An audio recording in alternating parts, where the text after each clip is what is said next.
नमस्कार जी, सभी को मेरी तरफ से हरिओम।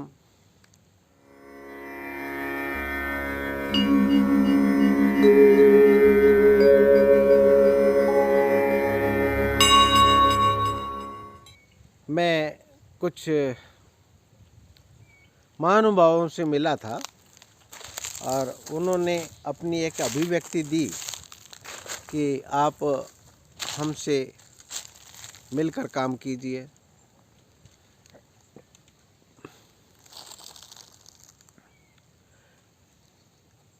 मैंने उनसे पूछा कि किस प्रकार का ये मिलन होगा और किस प्रकार का काम होगा, थोड़ा सा आप स्पष्ट रूप से बताइए।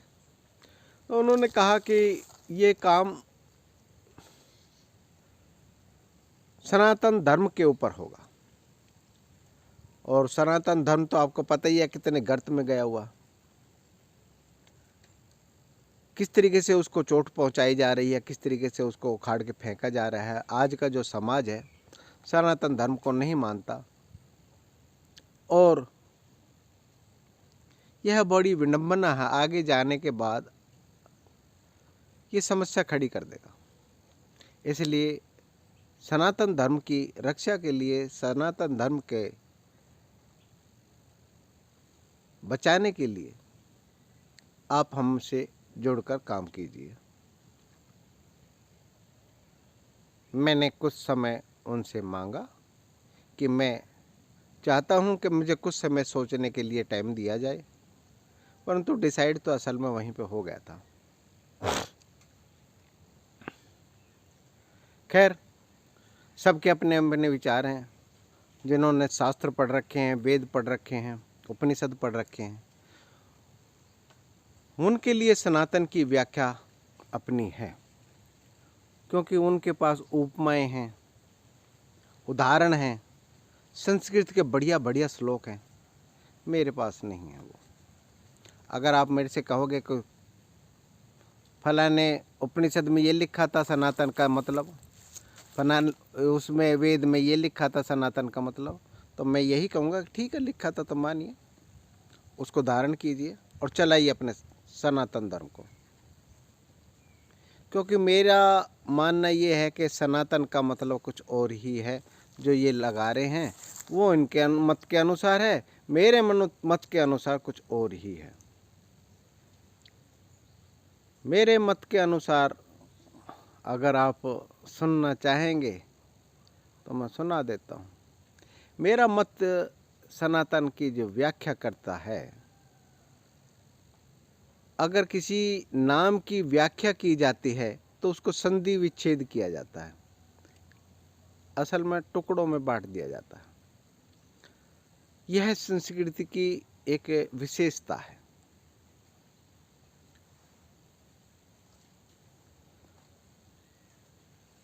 इसके फिर मतलब निकल के आना शुरू हो जाता है।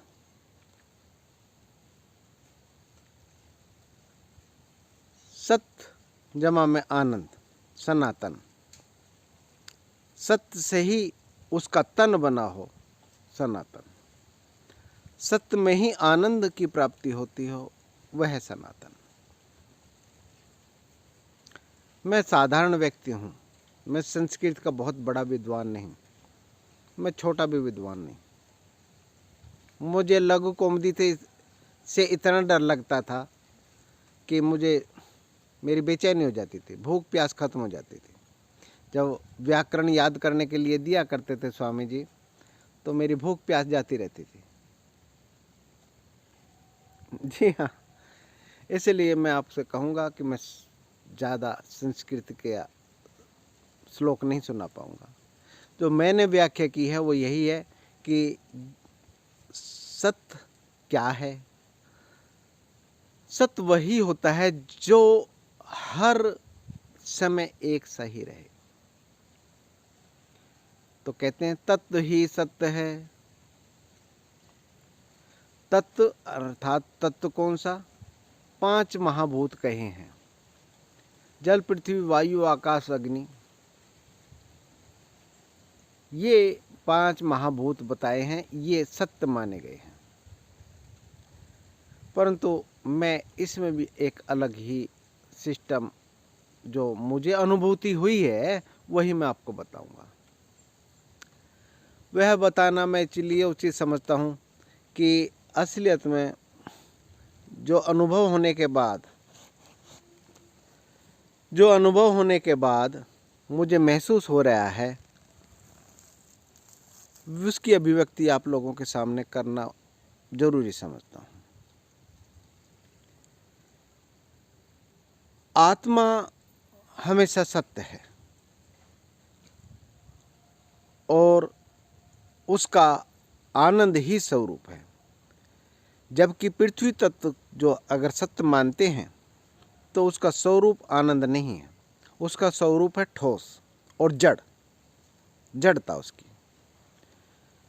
परंतु अगर मैं आत्मा को आनंद का स्वरूप मानता हूँ और सत्य ही मानता हूँ तो देखने को मिलता है मुझे, मैं सब कण कण में फिर मैं समाया हुआ हूँ, चाहे वो पृथ्वी तत्व हो, चाहे जल तत्व हो, चाहे आकाश तत्व हो, चाहे अग्नि तत्व हो, चाहे वायुमंडल ही क्यों न हो, उसमें भी आत्मा का तत्व पाया जाता है।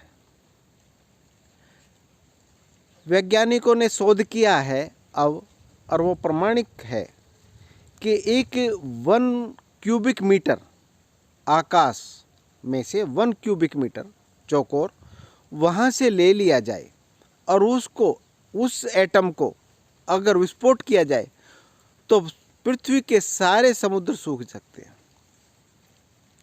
इतना उसमें वायुमंडल में एटम में क्रिया है। तो ये वैज्ञानिकों का शोध है, वो तोड़ के ही सीखना चाहता है, तोड़ के ही हमेशा सीखता रहा है।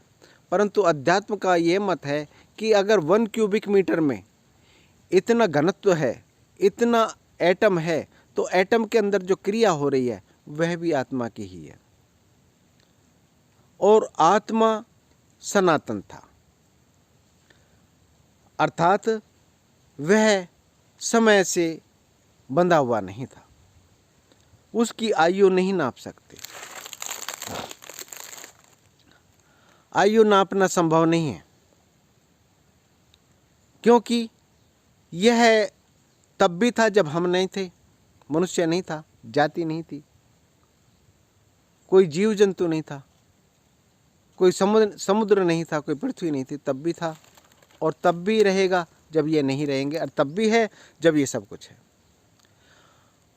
आत्मा ही सर्वोपरि है।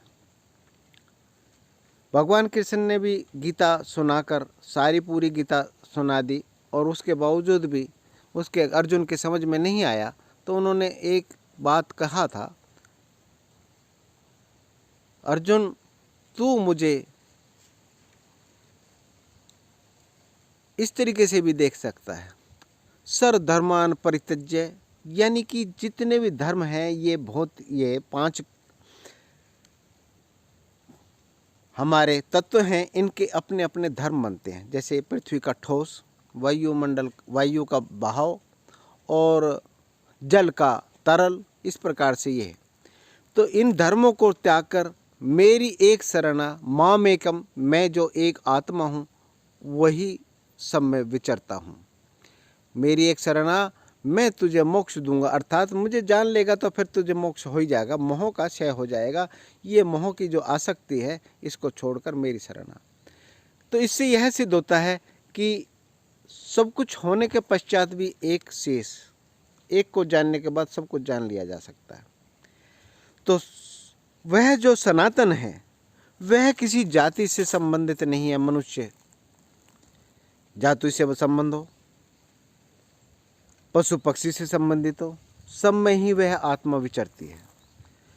मोमडन्स में भी, क्रिश्चियन में भी, ये संप्रदाय बाद में बने हैं, पहले मनुष्य जाति थी, ये अब कुछ 1000 साल, कुछ 500 साल इस तरीके से बनते जा रहे हैं और हो सकता है आगे भी बनते चले जाएं।